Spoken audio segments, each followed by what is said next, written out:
नमस्कार दोस्तों, no chill politics में आपका स्वागत है। आज की कहानी एक लाइन से शुरू हुई लेकिन बहस कई दिशाओं में फैल गई। सवाल सीधा है, जब किसी बयान पर राजनीति गर्म होती है तो क्या हम सभी पक्षों के बयानों को एक जैसी कसौटी पर परखते हैं या सुविधा के हिसाब से चुन लेते हैं? ताजा मसला शाजापुर का है। कैलाश विजयवर्गीय ने एक कार्यक्रम में कहा कि विपक्ष के नेता राहुल गांधी पाश्चात्य संस्कृति से प्रभावित है। सार्वजनिक मंच पर अपनी बहन को किस कर देते हैं।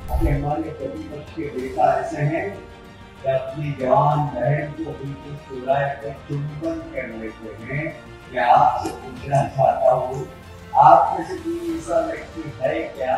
इस पर कांग्रेस ने तीखी प्रतिक्रिया दी। इसे रिश्तों का अपमान कहा और कई जगह प्रदर्शन की बात कही गई। यह बयान और उस पर प्रतिक्रिया पिछले 2-3 दिनों से लगातार सुर्खियों में रही है। लेकिन क्या हर बार यही कसौटी अपनाई जाती है? जब दूसरी तरफ से बयान आते हैं तब भी क्या वही शक्ति दिखती है? उदाहरण के तौर पर कांग्रेस के भीतर भी कई बयान ऐसे रहे हैं जिन पर देश भर में बहस हुई, जैसे राहुल गांधी का 2019 वाला मोदी सरनेम बयान। अच्छा, मुझे एक बात समझाओ, इन सब चोरों के नाम मोदी क्यों है? जो रिकॉर्ड पर मौजूद तथ्य है। उसके बाद सुरक्षा बलों और सर्जिकल स्ट्राइक पर सवाल। कांग्रेस के वरिष्ठ नेता दिग्विजय सिंह ने 2016 की सर्जिकल स्ट्राइक के सबूत मांगे और 2023 में भी कहा कि प्रूफ नहीं दिया गया। कांग्रेस ने बाद में कहा ये उनके निजी विचार है, लेकिन बयान ने बड़ा विवाद खड़ा किया।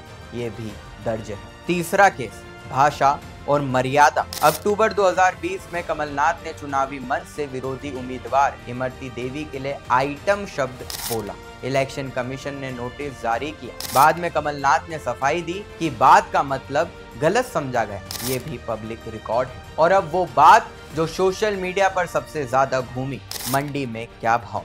ये कोई और नहीं बल्कि कांग्रेस की ही प्रवक्ता सुप्रिया श्रीनदे का मामला था। मार्च 2024 जब उनके इंस्टाग्राम हैंडल से हिमाचल की मंडी सीट से बीजेपी प्रत्याशी कंगना रनौत पर आपत्तिजनक पोस्ट गया। ये भी रिपोर्ट और आर्काइव्ड है, यानी तस्वीर साफ है। विवादित बयान सिर्फ एक तरफ नहीं हुए, दूसरी तरफ से भी हुए और तब भी देश भर में बहस हुई। आज जो लोग संस्कृति और मर्यादा की दुहाई देकर विरोध कर रहे हैं, कल उनके अपने शब्द भी कटघरे में खड़े रहे हैं। ये भी एक तथ्य है। क्या हर विवाद सिर्फ राजनीति की रणनीति बन गया है? एक लाइन आती है, क्लिप वायरल होती है, धरना प्रदर्शन का ऐलान होता है, फिर दूसरी तरफ से गलत समझा गया या मेरे हैंडल से किसी और ने पोस्ट किया जैसी स्पष्टीकरण सामने आते हैं।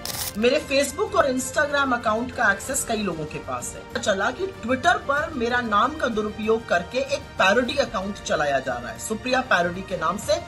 वहीं पर ये ऑब्जेक्शनेबल पोस्ट हुआ और वहीं से किसी ने कॉपी पेस्ट करके मेरे फेसबुक और इंस्टा पे डाला और बहस अगले मुद्दे पर शिफ्ट हो जाती है। पिछले 48 से 72 घंटों में शाजापुर भोपाल में जो प्रतिक्रिया दिखी और सोशल मीडिया पर जो बहस चली, वही सिलसिला फिर दिखा। तो दोस्तों, आखिर में सवाल आपसे, क्या आज का विवाद संस्कृति पर असली बहस है या चुनावी बयानबाजी का नया दौर? क्या हम एक निष्पक्ष कसौटी बना सकते हैं जहां किसी भी पार्टी का बयान हो, मर्यादा और तथ्य हो, दोनों पर समान सख्ती हो?